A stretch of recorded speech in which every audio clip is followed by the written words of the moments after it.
మన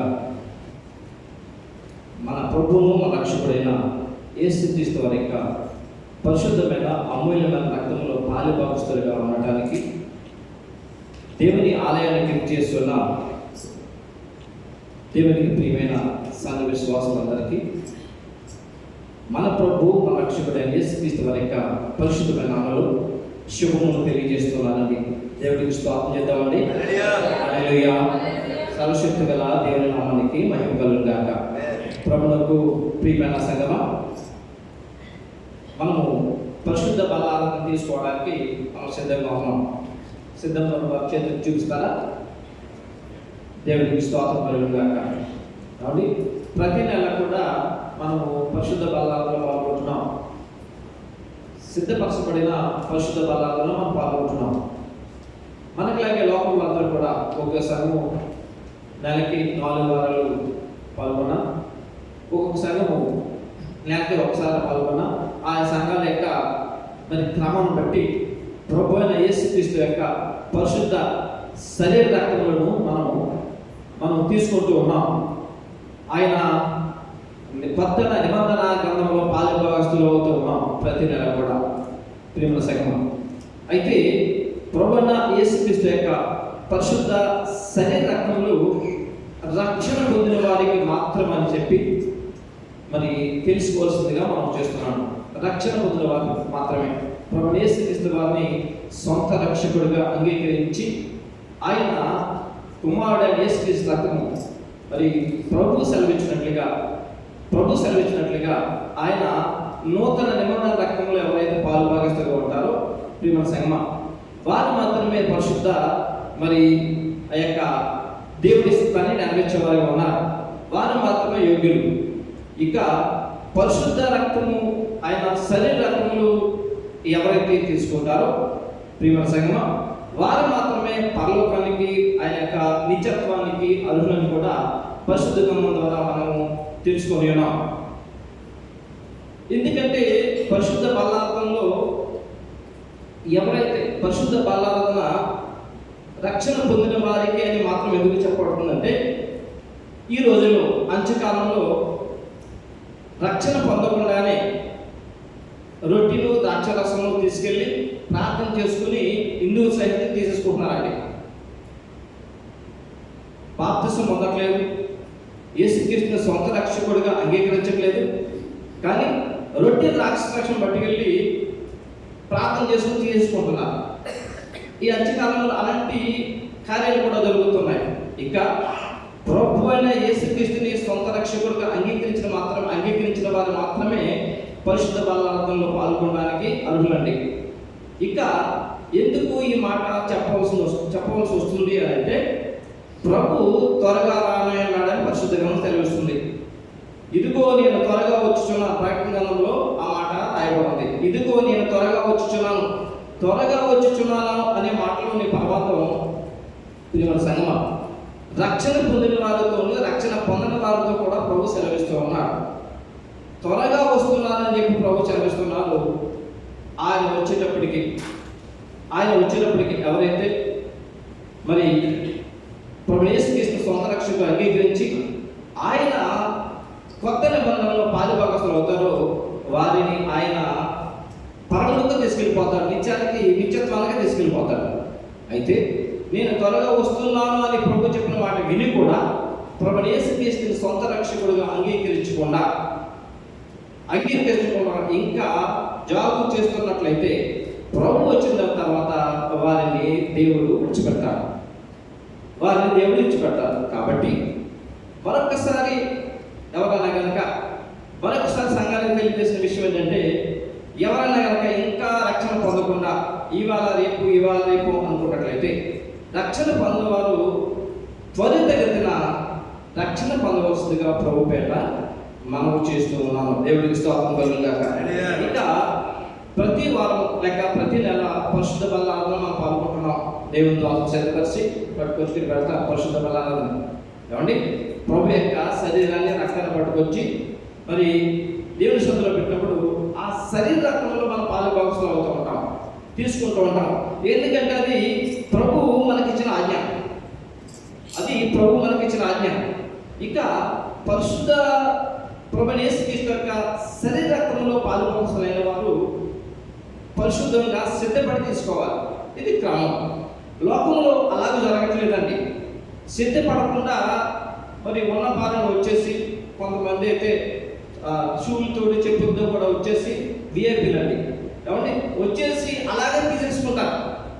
సిద్ధపడటం ఉండదు, ఏమంటే ప్రత్యేతాపం ఉండదు, ఒప్పుకోలు ఉండదు ప్రియమైన సంఘం. అందుకనే పౌలు గారు కొరింథీ సంఘానికి తెలియజేస్తూ ఏమండి ప్రభువైన యేసుక్రీస్తు రక్తాన్ని గురించి ఒక హెచ్చరిక చేస్తూ ఉన్నారాయన. అపోస్తలుడు పౌలు గారు కొరింథీ సంఘానికి రాసిన మొదటి పత్రిక 11:20 ఏమన్నారు చూడండి. కాబట్టి ఎవడు అయోగ్యముగా ప్రభు యొక్క రొట్టె తినను లేక ఆయన పాత్రలో త్రాగును వాడు ప్రభు యొక్క శరీరమును గుర్చి రక్తమును గుర్చి అపరాధయమును. ఈ మాట ఎవరికి చెప్పబడిందండి? ఎవరితో చెబుతున్నారు పౌలు గారు అంటే, ఎవరైతే ప్రభువుని యేసుక్రీస్తుని సొంత రక్షకుడుగా అంగీకరించి అవునండి ఆయన నిబంధనను కొత్త నిబంధన అనే శరీర రక్తంలో పాలిభాగస్తులు అవుతారో వారితో దేవుని యొక్క దాసులు చెబుతున్న విషయం ఏమండి, ఆ ప్రభు యొక్క పరిశుద్ధ శరీర రక్తములట ఏమండి రొట్టెలు లేక ప్రభు యొక్క రక్తాన్ని అయోగ్యంగా ఏమండి ఎవరైతే తాగుతారో వారట అపరాధి అవుతారట. ఏమండి అపరాధి అయోగ్యంగా అంటే యోగ్యత లేకుండా, ఆలోచించకుండా, వివేచించకుండా, సిద్ధపాటు లేకుండా ఇది పరిశుద్ధ రక్తమని అనుకోకుండా, శక్తిగల రక్తమని అనుకోకుండా ఎవరైతే తీసుకుంటారో వారు ఏమండి అపరాధి అనగా పాపము చేసిన వారు అవుతారట. మరి ఎంత కష్టపడి ప్రభువైన యేసుక్రీస్తు సొంత రక్షకుడుగా అంగీకరించి ఆయన నిబంధన పాల్గొంటూ ఉంటూ మరి క్రమం లేకుండా, సిద్ధపాటు లేకుండా ప్రభు పనులలో పాల్గొన్నట్లయితే ఏం ఉపయోగం అండి? ఏమండి ఎంత ఖరీదు అత్తరైనా కూడా బూడిదలో పోతే ఏమవుతుందండి? ఏమండి వ్యర్థమైపోతుంది. ఈ సామెత మనం అనేక సార్లు చెప్పుకుంటూ ఉంటాం. ఏమండి బూడిదలో పోసిన పన్నీరు ఎంత ఖరీదైన అత్తరైనా కూడా బూడిదలో పోతే ఉపయోగం లేదు. అది ఉపయోగించింది ఎందుకు ఉపయోగించాలి. అదే విధంగా ప్రభువైన యేసుక్రీస్తుని సొంత రక్షకుడిగా అంగీకరించిన తర్వాత ఏమండి సిద్ధపాటుగా ఉండి సత్ప్రవర్తనతో పరిశుద్ధ ఆయన శరీర రక్తంలో పాలిభాగస్తులు అవ్వాలి ప్రియమైన సంఘం. కానీ అలా కాకుండా మరి ఉన్నపాటిని వచ్చేసి ఆచారంగా తీసుకోవాలని చెప్పి అలాగే తీసుకుంటున్నా, అలాగే తీసుకోవద్దు అని పౌలు గారు హెచ్చరిక చేస్తున్నారు. అలాగే తీసుకుంటే ప్రమాదము, అలా చూసుకుంటే ప్రమాదం మంచిది కాదు, మీకు దీవెనే కాదని పౌలు గారు తెలియజేస్తున్నారు. ఇక పరిశుద్ధ రక్తము మనం తీసుకుంటూ ఉన్నాం కదండి. మరి పరిశుద్ధ రక్తము యొక్క విశిష్టత, పరిశుద్ధ రక్తం యొక్క గొప్పతనం మనం కనుక తెలుసుకున్నట్లయితే పరిశుద్ధ రక్తం గురించి జాగ్రత్త పెరుగుతున్నప్పుడు చాలా జాగ్రత్తగా పరిశుద్ధ ఆయన యొక్క శరీర రక్తంలో మనము పాలిభాగస్తులుగా ఉండగలుగుతాం. ఎప్పుడైతే పరిశుద్ధ రక్తం యొక్క గొప్పతనం, ఆ శక్తి మనం తెలుసుకుంటే అప్పుడు జాగ్రత్త కలుగుతుంది. ఒకవేళ తెలియక అయోగ్యంగా తీసుకున్నా కూడా మరొకసారి అలాంటి అయోగ్యంగా తీసుకునే అవకాశం ఉండదు.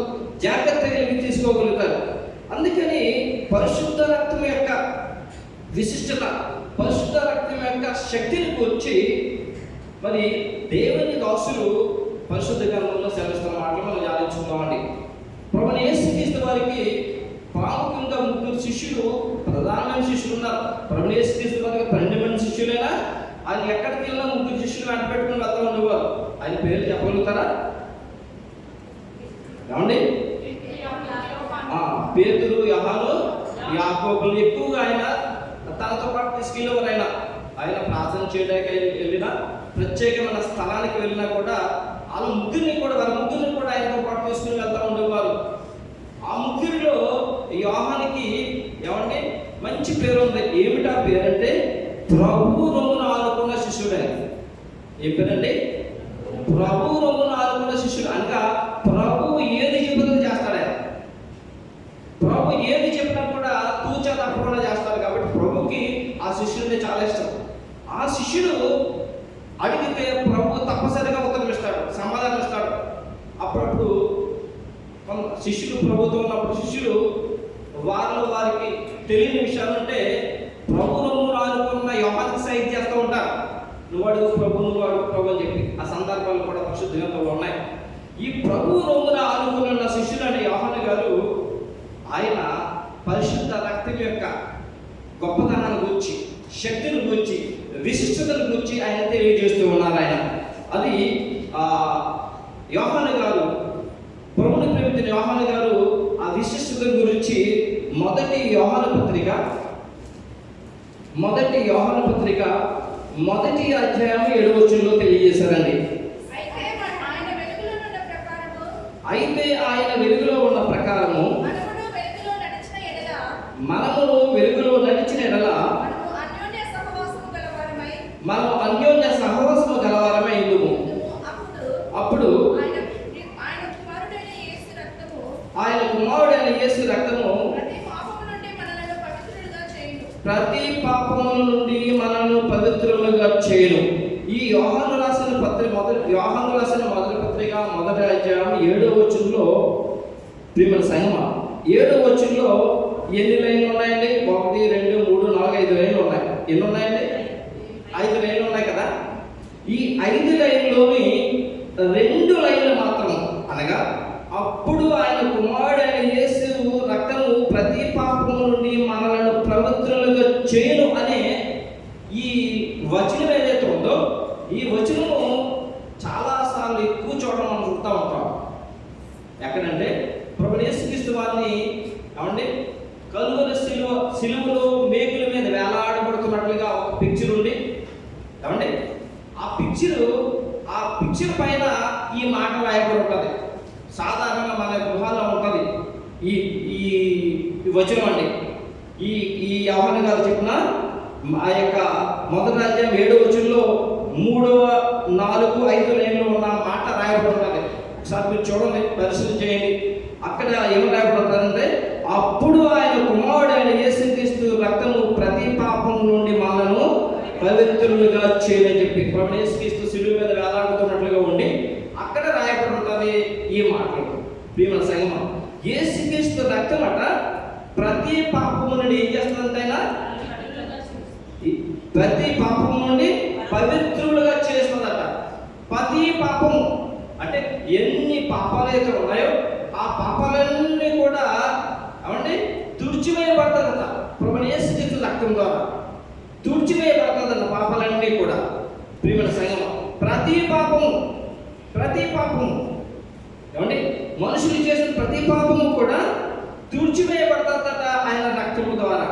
ఏమండి ఆ పాపాలన్నీ ప్రభువు యేసుక్రీస్తు తుడిచివేస్తున్నారు అదంటే, పూర్వకాలంలో తండ్రి దేవుడు తన ప్రవక్త ద్వారా ముందుగానే ప్రవచింపజేసి ఆయన నేను ఈ లోకం నా ఇష్టానుసారముగానే ఈ లోకంలో నా మనుషులందరి పాపముని తుడిచివేస్తానని చెప్పి ముందు ప్రవక్త ద్వారా ప్రవచింపజేసిన మాటలు నెరవేర్చడానికి 2000 సంవత్సరాల క్రితము ప్రభువు యేసుక్రీస్తు వారు ఈ లోకంలోకి వచ్చి ఆ త్యాగం చేశారు. కాబట్టి ఎప్పుడు దేవుడు తన ప్రవక్త ద్వారా ప్రవచనం చేశాడు అని అంటే చూడండి, యెషయా గ్రంథము 43వ అధ్యాయము 25వ వచనము. యెషయా గ్రంథము 43వ అధ్యాయం 25వ వచనం. నేనే నా చిత్తానుసారముగా నీ అతిక్రమములను తుడిచివేయుచున్నాను. నేను నీ పాపములను జ్ఞాపకము చేసుకొనను. క్రీస్తు పూర్వము 700 సంవత్సరాల క్రితము దేవుడు తన ప్రవక్త ద్వారా ఈ మాట పలికింపజేశాడు. నేనే నా చిత్తానుసారంగా నా ఇష్ట ప్రకారమే నీ అతిక్రమములను తుడిచివేయుచున్నాను. ఒకటికి మించి ఉంటే అతిక్రమములు. ఇక అతిక్రమము అనగా తెలిసింది చేసేది. అబద్ధం ఆడకూడదని తెలుసు, అయినా అబద్ధం పడతాం. దూషించకూడదు ఆయన దూషిస్తాం. హింసించకూడదని తెలుసు, హింసిస్తాం. ఆజ్ఞాతిక్రమం చేయకూడదని తెలుసు, ఆజ్ఞాతిక్రమం చేస్తాం. ఇవన్నీ కూడా అతిక్రమములు, క్రమము దాటే పాపములు, క్రమము దాటే పాపములు. ఇవన్నీ కూడా మనుషులందరూ కూడా చేసి ఆయన రక్షణ పొందుకోలేకపోతున్నారు. అవునండి, ఏ భేదము లేదు, అందరూ పాపం చేసి దేవుడు అనుగ్రహించే మహిమను పొందలేకపోతున్నారు.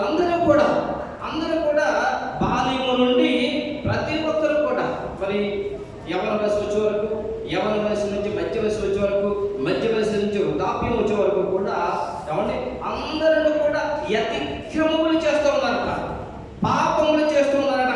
ఆ పాపాలన్నీ కూడా తీసివేయాలని చెప్పి ఎప్పుడో పూర్వకాలం నుండే తండ్రి దేవుడు నిశ్చయించి ఆయన కుమారుడిగా శరీరము దాల్చుకొని 2000 సంవత్సరాల క్రితము భూమి వద్దకు వచ్చి నీ కొరకు, నా కొరకు, ప్రపంచ మానవాల కొరకు ఆయన శరీరం నల్లగొట్టబడి, ఆయన రక్తము చిరువబడి, రక్తము కాచి ప్రాణం పెట్టి ఆయన మనుషుల యొక్క సమస్త పాపములను ఆయన తీసివేసి ఉన్నాడు. ఏమన్నా మహిమలు కాక ఎలాగూ తీసివేసి ఉన్నాడు అంటే, ఎలాగూ ఆయన రక్తము మనుషుల పాపం తీసివేయబడుతుంది అని అంటే, పూర్వకాలంలో స్కూల్లో బ్లాక్ బోర్డులు ఉంటాయి కదండి. బ్లాక్ బోర్డు గురించి మనకు బాగా తెలుసు. బ్లాక్ బోర్డు ఏమంటే వైట్ సుద్ద అదంట chalk piece. Black board white chalk piece. Black board మీద వైట్ చాక్ పీస్తో రాసి టీచర్ తెలియజేస్తూ ఉంటారు, లెసన్స్ చెప్తూ ఉంటారు. ఏమండి, ఇప్పుడు చూసినట్లయితే వైట్ బోర్డు వచ్చేసింది. ఏమండి, బైబిల్ సెమినార్లో మనం ఏ బోర్డు వాడామంటే వైట్ బోర్డు వాడాం కదా. వైట్ బోర్డు వచ్చేసింది. వైట్ బోర్డు మీద మరి రెడ్ స్కెచ్ పెన్ కానీ బ్లాక్ స్కెచ్ పెన్ కానీ వాడతాం వైట్ బోర్డు మీద.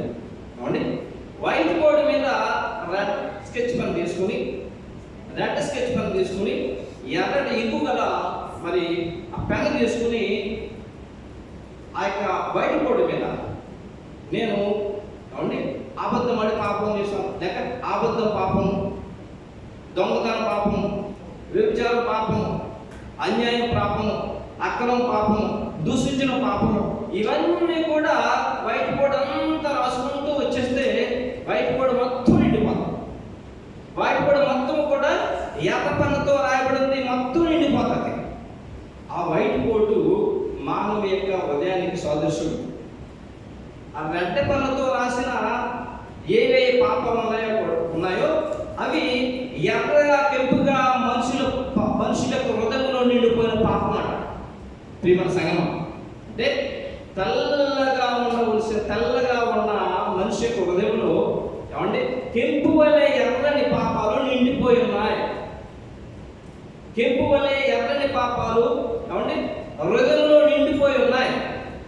మరి బ్లాక్ బోర్డు మీద లేకపోతే వైట్ బోర్డు మీద ఉన్నాయని మనం తుడిచివేయము కాదు, కానీ ఏమండి హృదయంలో ఉన్న పాపములను మనం ఎలా తీసుకోగలుగుతాం?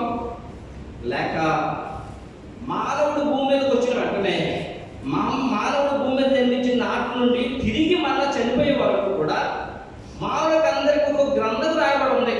వారు ఏ క్రియలు చేస్తున్నారో, మంచి క్రియలు చేస్తున్నారో, చెడ్డ క్రియలు చేస్తున్నారో చెప్పి వారికి ఒక గ్రంథం రాయబడుతుంట.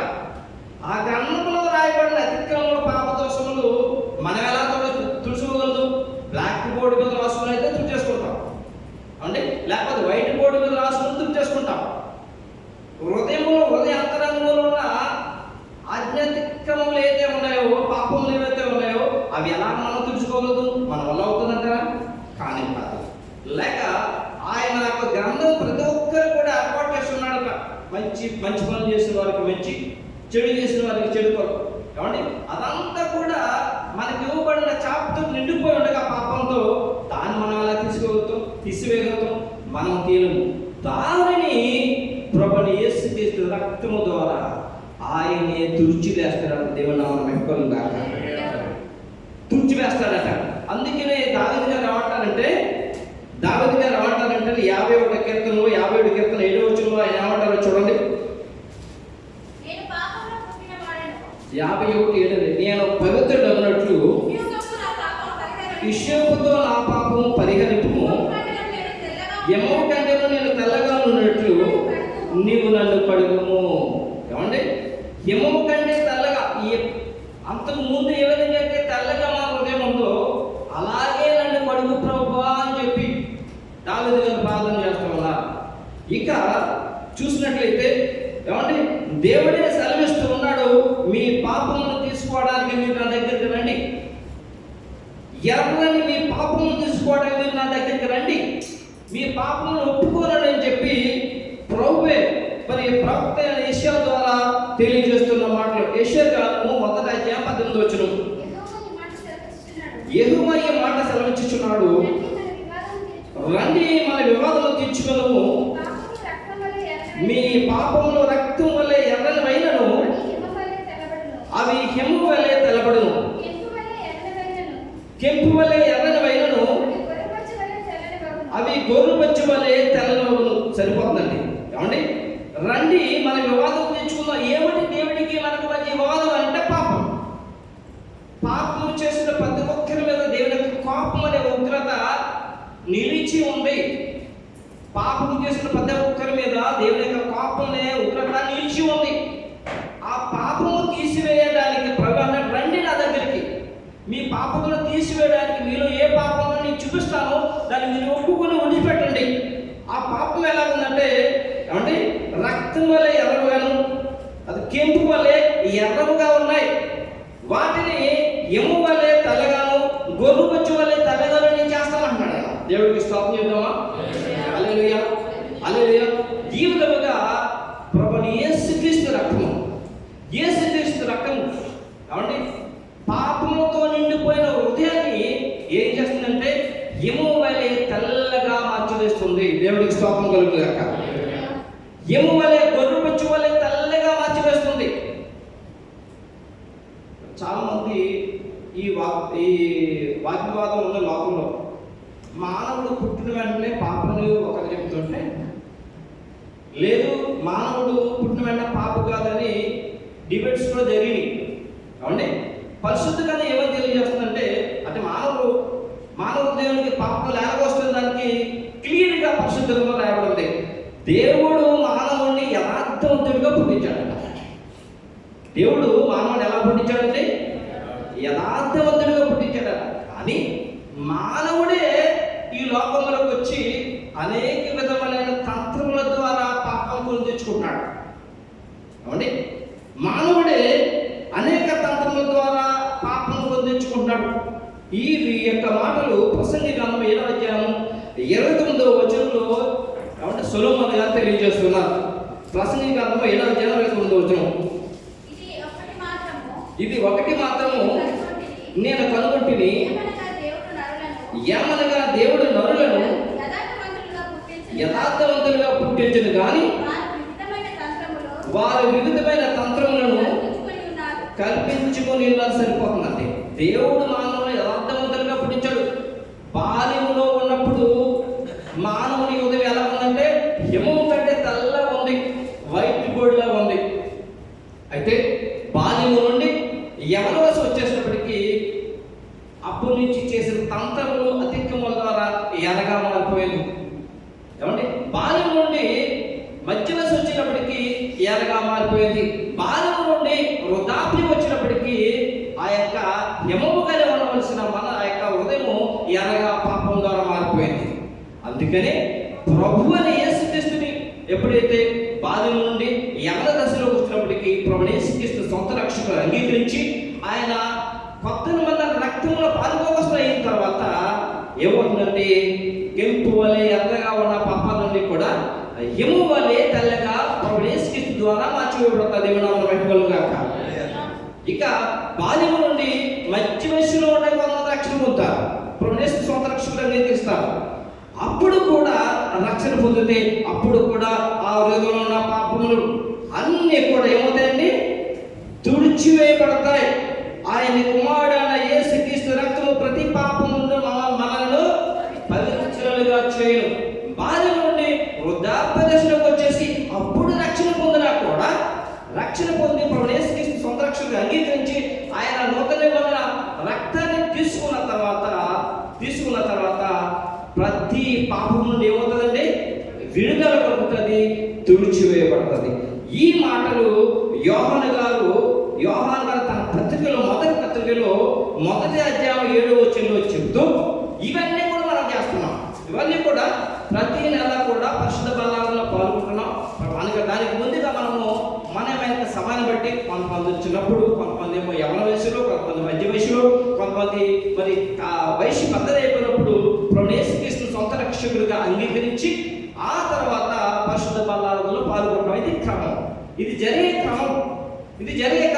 అయితే ప్రభువు యేసుక్రీస్తు రొమ్మును ఆనుకున్న ఈ యొక్క యోహాను గారు ఆయన వృద్ధాప్య దశలోకి వచ్చేసి ఇంచుమించు 90 సంవత్సరాల కంటే ఎక్కువ ఆయన పరదేశంలో పరవాసిగా జీవిస్తూ ఉన్నప్పుడు ఆయన ఏమంటాడంటే పరిశుద్ధ బలాలలో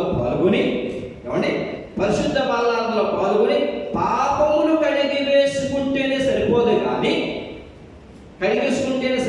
కానీ ఆయన ఏమన్నాడంటే మనం పాపములు కడిగేసుకుని పరిశుద్ధ ప్రభువు యేసుక్రీస్తు రక్తము ద్వారా మనము పాపములు కడిగి వేసుకుని పరిశుద్ధులుగా జీవిస్తూ ఉన్నప్పుడు మనము ప్రభుత్వ సహవాసం చేసేవారుగా ఉన్నాం. ఎప్పుడైతే మన పాపములు పూర్తిగా తీసివేయబడతాయో మనము దేవుని పిల్లలము అనగా ప్రభుత్వ సహవాసం చేసిన వారము. పరిశుద్ధ బలాలలో పాల్గొన్న తర్వాత, రక్షణ పొందిన తర్వాత, పరిశుద్ధ బలాలలో పాల్గొన్న తర్వాత ప్రభుత్వం మనం సహవాసం చేసేవారిగా ఉన్నాం. ఇది గుర్తుపెట్టుకుంటున్నాడు. సహవాసంలో చేసేవారిగా ఉన్నాం. మనము ప్రతి నెల లేకపోతే ప్రతి వారం పరిశుద్ధ బలాలలో పాల్గొన్న తర్వాత ఆ సహవాసాన్ని పరిశుద్ధంగా కొనసాగించాలని చెబుతున్నాడు. మళ్ళీ ఒకసారి చదువుతామండి. మొదటి యోహాను పత్రిక 1వ అధ్యాయం 7వ వచనం. ఆయన వెలుగులో ఉన్న ప్రకారము మనమును వెలుగులో నడిచిన ఎడల మనము అన్యోన్య సహవాసము కలవారమయ్యము. చూడండి, అయితే ఆయన వెలుగులో ఉన్న ప్రకారం మనమును వెలుగులో నడిచిన ఎడల రక్షణ పొందుకుని పరిశుద్ధ బలాలలో పాల్గొని ఏమి చేయాలంటే ఆయనతో సహవాసము కలిగి ఉండాలి. ఆయన సహవాసం ఎలాగంటే వెలుగు సహవాసం. వెలుగులో చీకటి ఏమాత్రమైనా ఉంటుందా? ఉండదు.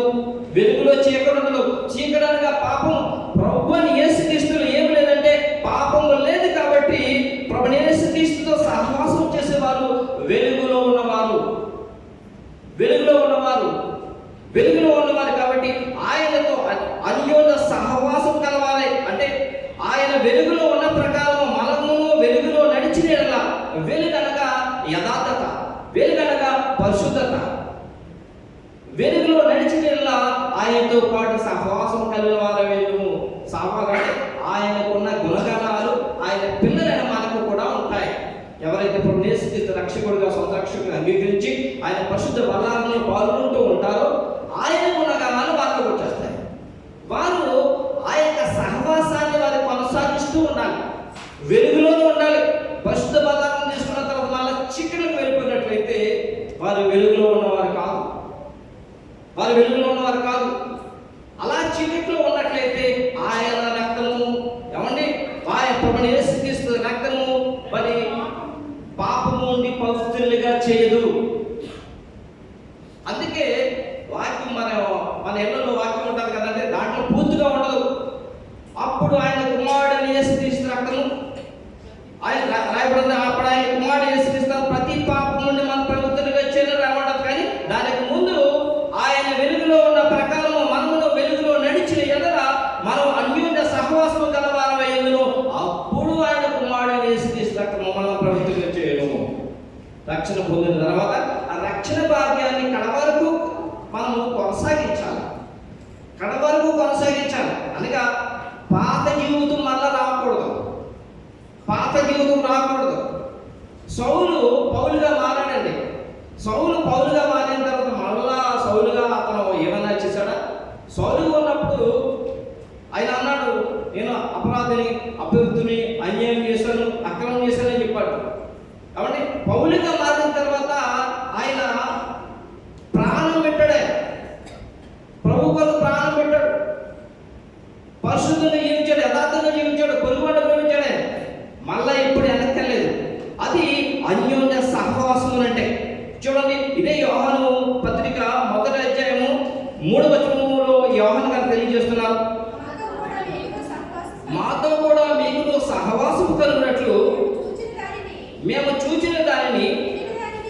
వినిన దానిని మీకు తెలియజేస్తున్నాము. మన సహవాసం అయితే తండ్రితో కూడాను ఆయన కుమారుడైన యేసుక్రీస్తుతో కూడాను ఉన్నది. దేవుని నామమున మహిమ కలుగును గాక. కాబట్టి మాతో కూడా మీకు సహవాసము కలుగునట్లు మేము చూచిన దానిని వినిన దానిని మీకు తెలియజేస్తున్నాము. మన సహవాసం అయితే తండ్రితో కూడా ఆయన కుమారుడైన యేసుక్రీస్తుతో కూడాను ఉన్నది. మనం ఎవరితో సహవాసం చేస్తున్నామంటే రక్షణ పొందిన తర్వాత పరిశుద్ధ బలాలలో పాలు పంపులు పొందుకున్న తర్వాత ఎవరితో సహవాసం చేస్తామంటే ప్రభువైన యేసుక్రీస్తుతోటి ఆయన తండ్రి అయిన దేవుడితో. దేవుని నామమున మహిమ కలుగును గాక. సహవాసం అనగా అంటే సహవాసం అనగా స్నేహం అండి. స్నేహం అప్పుడప్పుడు మనం ఒంటరిగా వెళ్తున్నాం కదా, దేవుడితో సహవాసం చేస్తే ఒంటరిగా అనుకుంటాం మనం. కానీ మనతో ఎవరు ఉంటారు? యేసుక్రీస్తు ఉంటారు, తండ్రి అయిన దేవుడు ఉంటారు. దేవుని నామమున మహిమ కలుగును గాక. ఈ సహవాసాన్ని గుర్తించుకోవాలి. ఈ సహవాసం రక్షణ పొందిన దగ్గర నుండి కూడా దేవుడు ప్రభుతో నేను ఉన్నాను, ఆయన తండ్రి అయిన దేవుడితో ఉన్నాను, ఆయన నాతో ఉన్నాడనే విషయాన్ని గుర్తుపెట్టుకోవాలి. అప్పుడు మనం వెలుగులో ఉన్నవారు. అలా కాకుండా పరిశుద్ధ బలాలను తీసుకున్న తర్వాత మళ్ళా చీకటిలోకి వెళ్ళిపోయినట్లయితే, మళ్ళా పాపంలోకి వెళ్ళిపోయినట్లయితే ఆయన రక్తము ఏమంటే పాపములను తీసివేయదు. ఇది జ్ఞాపకం చేస్తున్నారు. ప్రభువైన యేసుక్రీస్తు రొమ్మున ఆడుకున్న యోహాను గారు జ్ఞాపకం చేస్తున్నారు. ప్రియమైన సంఘం, ఎందుకంటే ప్రియమైన సంఘం, ఆయన రక్షణ విమోచన, ఆయన రక్తం విమోచన, ఆయన రక్తము విడుదల, ఆయన రక్తము పరిశుద్ధ స్థలములోని ప్రవేశము. దేవుని నామమున మహిమ కలుగును గాక. అంటే పరిశుద్ధ స్థలం అనగా పరలోక పట్టణానికి తీసుకువెళ్ళడానికి ప్రభువైన యేసుక్రీస్తు ఆ పరలోకం నుండి భూమి మీదకి వచ్చాడండి. మామూలుగా ఏమి కాదు, ఇది విడిచిపెట్టకూడని భాగ్యం అంట. ఆయనకున్న ఆ యొక్క పరములో ఉన్న గొప్ప ఆ సింహాసనం విడిచిపెట్టకూడని భాగ్యం అంటారు. ప్రియమైన సంఘం, ఆ భాగ్యాన్ని వదిలిపెట్టి నీ కొరకు నా కొరకు ఈ లోకానికి వచ్చి శ్రమలో ఉంచాడు ఆయన. ఈ లోకంలో మనకి తింటానికి తిండి, ఉండడానికి పట్టుకోవడానికి పట్టండి. ఆయన కదా లేదు. మనుష్య కుమారుడు తల వంచుకున్నటకు కొంచెము స్థలమైన లేదన్నాడు. చూడండి, సర్వాధిక ప్రపంచాన్ని ఏలే దేవుడికి ఈ లోకంలో ఏమీ లేదట, కొంచెము స్థలమైన లేదట. ఆయన వచ్చింది ఏంటంటే నిన్ను నన్ను పాపం నుంచి రక్షించడానికి, మన పాపాలన్నీ కూడా తుడిచివేయడానికి. బాల్యం నుండి మనం ఎప్పుడైతే రక్షణ పొందామో అప్పటి వరకు కూడా పాపాలన్నీ కూడా రక్తం చేత కడిగి వేయడానికి ఆ మహిమ నుంచి పెట్టి వచ్చాడండి. ఈ లోకంలో ఎవరు కూడా తమ అధికారం నుంచి పెట్టడం ఒప్పుకోరు. కొంచెమైనా కూడా తన అధికారం నుంచి పెట్టడం ఎప్పుడు ఒప్పుకోరు. తన అధికారం ఇవ్వడానికి ఎవరు ఒప్పుకోరు. కానీ విడిచిపెట్టకూడని మహా పరలోక వైభవాన్ని విడిచిపెట్టి పనికి మాలిన నా కొరకు, ఏమంటే ఉపయోగలేని వారి కొరకు, నశించిపోతున్న వారి కొరకు దేవుడు మానవ శరీరం ధరించుకుని ముందుకు వచ్చాడు. ఇది మామూలు మాట కాదని ప్రియమైన సంఘం. వచ్చి ఆయన రక్తము ద్వారా సమస్త పాపములను కడిగి వేసి తిరిగి ఎక్కడ తీసుకెళ్తారో తెలుసు అండి? ఆ పరలోక పట్టణానికి. దేవుని నామమున మహిమ కలుగును గాక. ఆ పరలోక పట్టణానికి, ఆ పరలోక గవనికి నిత్యము జీవించడానికి తీసుకెళ్తున్నాడు ప్రియమైన సంఘం. కాబట్టి మనమందరం కూడా ఇది గుర్తించుకోవాలి. పరిశుద్ధ బలాలను పాలు పంపులు పొందుతున్నామంటే మనం తండ్రితోటి, ఆయన కుమారుడైన యేసుక్రీస్తుతోటి సహవాసం చేస్తున్నాం. మనం ఒంటరిగా లేవు. మనం ఒకవేళ ఎవరితో సహవాసం చేసినా కూడా ఆ సహవాసం ఖచ్చితమైన సహవాసం ఉండాలి, యథార్థమైన సహవాసం ఉండాలి. మన పూర్వస్థితిలో వెళ్ళిపోకూడదు. మన పూర్వస్థితులకు ఎప్పుడు వెళ్ళిపోకూడదు. దాన్ని కాపాడుకోవాలి.